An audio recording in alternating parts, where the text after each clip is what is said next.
L'école des jeunes sapeurs-pompiers de Clisson, organisée en collaboration avec l'Union départementale des sapeurs-pompiers de Loire-Atlantique, un challenge départemental se déroulant en Val-de-Moine à Clisson, regroupant 16 sections de jeunes âgés de 12 à 18 ans.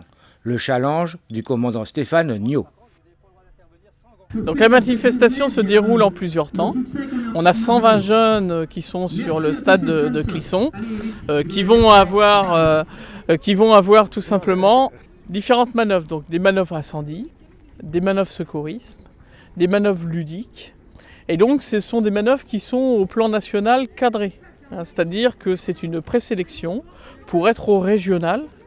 Les premiers qui finiront là aujourd'hui seront au régional dans 2 ans dans la Manche, pour après aller au national s'ils finissent ce premier au régional.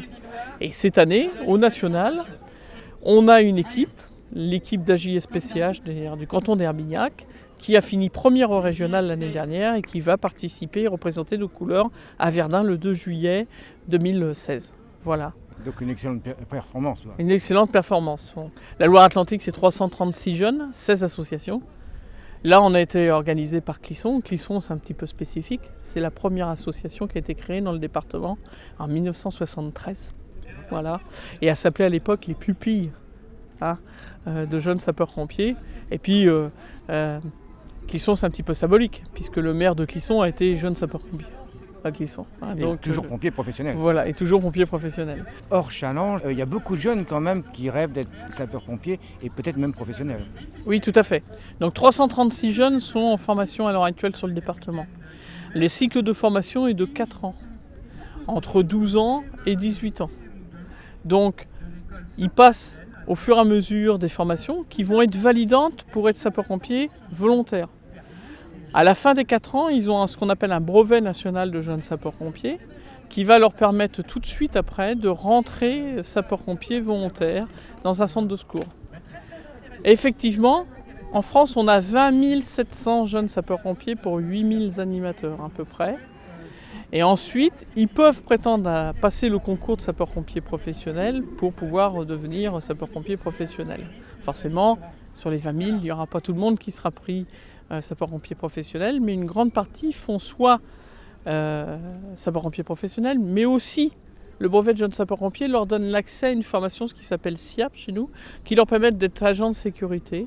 Mais en règle générale, tous nos jeunes sapeurs-pompiers trouvent un emploi après, soit dans la sécurité, soit dans la profession. Tous ceux qu'on revoit par la suite, ça leur a amené quelque chose, même 20 ans ou 30 ans après. Donc, mais avant tout, la formation de jeunes sapeurs-pompiers, c'est avant tout un engagement citoyen, c'est de la République, c'est de la discipline, et c'est ce qui fait plaisir de voir nos jeunes participer à cette formation. C'est un engagement citoyen.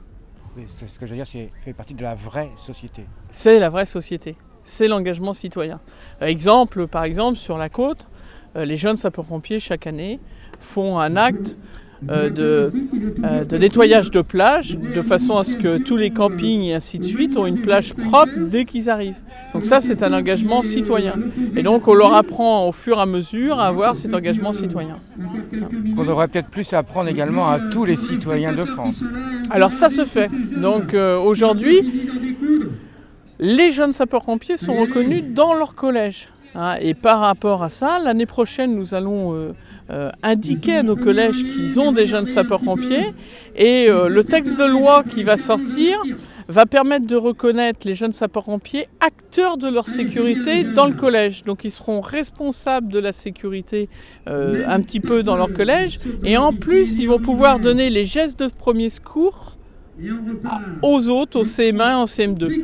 À l'heure actuelle, l'année dernière, nous avons fait dans le lycée de la Joliverie, qui est proche de Nantes, une initiative. Des jeunes sapeurs-pompiers ont donné au collège du groupe scolaire en CM1, CM2 des gestes de secours et ainsi de suite. Et donc c'est de cette initiative qu'on va mettre en place l'année prochaine, c'est-à-dire qu'ils seront responsables de leur classe en sécurité. Moment de convivialité entre écoles de ces jeunes sapeurs-pompiers, mais très sérieuse, prouvant la valeur et le dévouement de nos jeunes, peut-être futurs professionnels.